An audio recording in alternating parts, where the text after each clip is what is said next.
Labour was accused of dirty tricks and launching a campaign against Rishi Sunak and his wife by calling for non-dom status to be abolished. Pat McFadden, the shadow chief secretary to the Treasury, wrote to the Prime Minister on his first day saying that axing the status could raise billions of pounds. But it sparked a backlash, with Tory MPs accusing Labour of trying to attack Rishi Sunak and his wife over their wealth. In April, it emerged that the now PM's multi-millionaire wife, Accusations, was a non-dom UK resident. Does it matter? Does it matter if the Prime Minister is rich? Let's speak to Michael Jacobs, Professor of Political Economy, University of Sheffield, and former advisor to Gordon Brown when he was Prime Minister. Always good to have you on, Michael. Just an overview, if you wouldn't mind, to begin with. What specifically is non-dom status? Good afternoon, Ian. Non-dom status is a particular kind of status that you can claim for tax purposes if you can prove that you have a home abroad. Non-dom stands for non-domiciled, which means not resident here. So in practice, it is the claim that you really live abroad, and although you are currently living here and therefore paying UK taxes, you should be treated differently from people who are permanently here and don't have any homes abroad. It's typically used by wealthy people who do travel between different countries and can show in some documentary form to HMRC that they have a home abroad.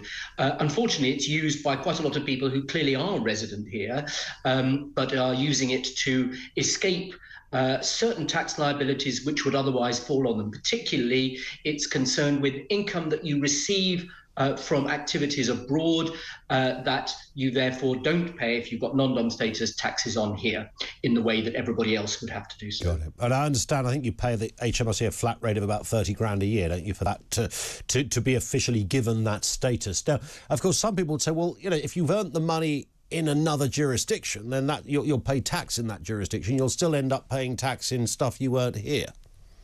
That's true, and people do pay tax on their income in other jurisdictions, often not the same rates of tax as they would pay here. We're one of the very few developed countries which has a non-dom status. People who work in America will be well aware that they pay taxes on their income in the United States if they're taxable there. So it's not a common arrangement which countries like the UK make. We are a bit of an exception there. Why has no government ever abolished this? I mean, it's been around forever, and once in a while there's a high-profile story. This happens to be Rishi Sunak's wife. It was a few months back, of course, but it's not fully gone away. But, you know, every now and again this raises its head, but no one has ever actively sought to get rid of it. It's interesting that, isn't it? There are clearly advantages in having wealthy people in the country. They do spend money, some of it, and they may invest here, although actually non-dom status is not very good for their investments here, because in a sense it's an incentive to keep your investments somewhere else. So I think the general reluctance to reform it has been that we don't want to drive wealthy people away. The evidence suggests that very few of them would be driven away. There's been a very interesting piece of research by the London School of Economics, which has actually got hold of the anonymous records of non-dom taxpayers in order to see what they do, how much money they have, how much money is being lost to the exchequer. That total is about 3.2 billion.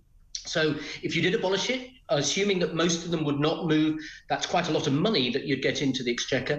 And they reckon that only about 1 in 100 people would probably not live in this country and therefore not pay tax at all. So the net benefit to taxpayers, the government, of abolishing it would be quite considerable, in the millions.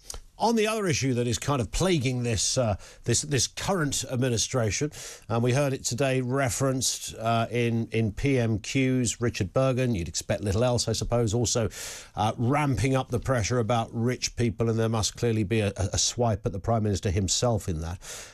Does it matter if a Prime Minister is rich? I don't think it matters in principle.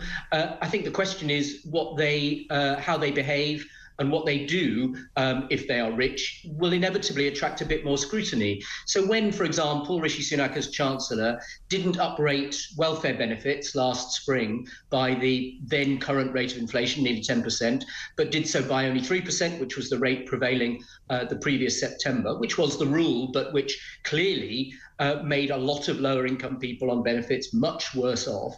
That was the criticism he got was, if you're that rich, do you really understand what it's like to live on an income of under £15,000, under £12,000, as so many people on benefits a year do?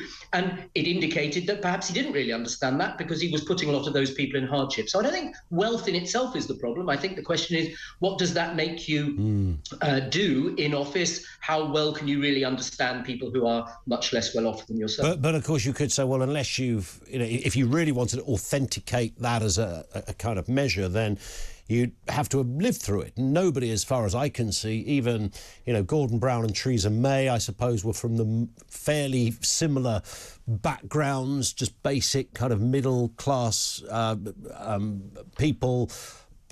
John Major, I suppose, would be seen as a working class guy with a true working class backstory, but no one else really has felt that kind of experience in their upbringing. Which is why we shouldn't hold it against somebody just because they're wealthy. Most of his wealth comes from his wife, and you can't be responsible for the fact that your wife is an heiress of a business in India, which is a multi-billion-dollar business. So that isn't the issue. And as you say, you can't expect everybody to be from poor backgrounds.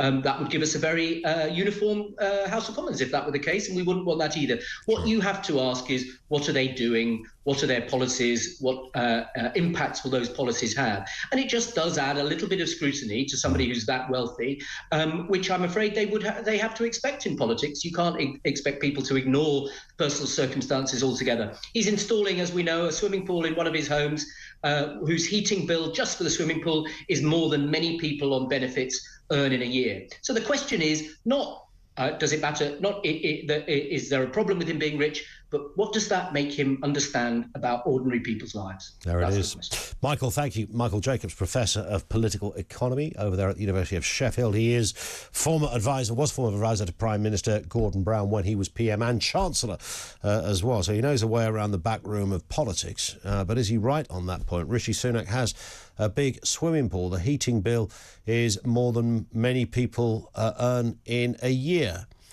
Does any of that matter? It matters to some.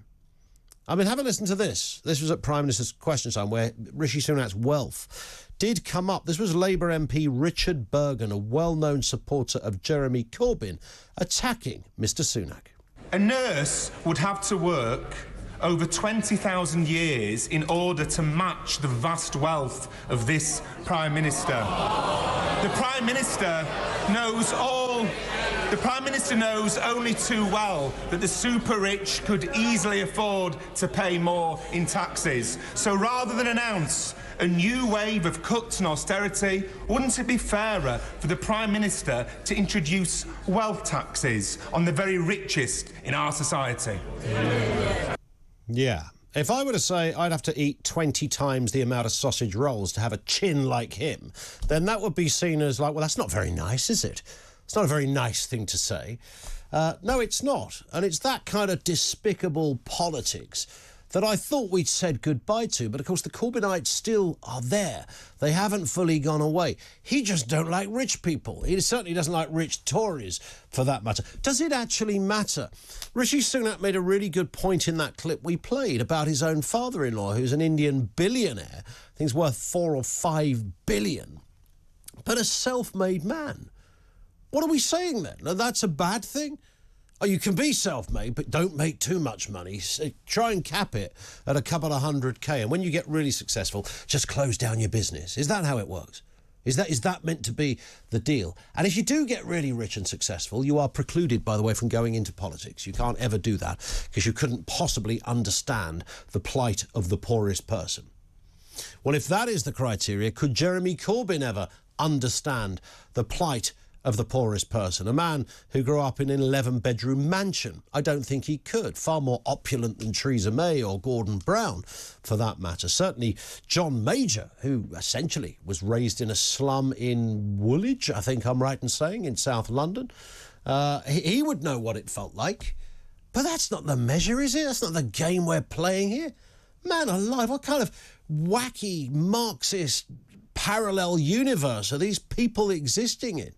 You could play that game all day long. I'll compare those wages to that. I'll take the worst scenario over here and I'll make a comparison, which is an entirely false and anti-intellectual equivalence, with the best scenario, and then I'll use that to show that I'm morally right.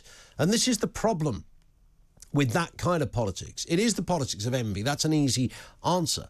But it sits within the pit of their belly, a bubbling anger of resentment against those people that have worked hard. Because you know what it does? It disproves their own political ideology. It stops it off at the pass. It closes the gate. It gives a big fat red light to everything they stand for, the statist idea that we know more than you do. He's perfectly happy to believe he could be part of an elite left-wing state that will tell poor people what to do. But the idea you might do it yourself and do rather well is something he cannot countenance. It is the politics of envy, and there it was, alive and well, out of the big old gob of Richard Burgon. Does it matter if the Prime Minister is rich? 0344 499 1000.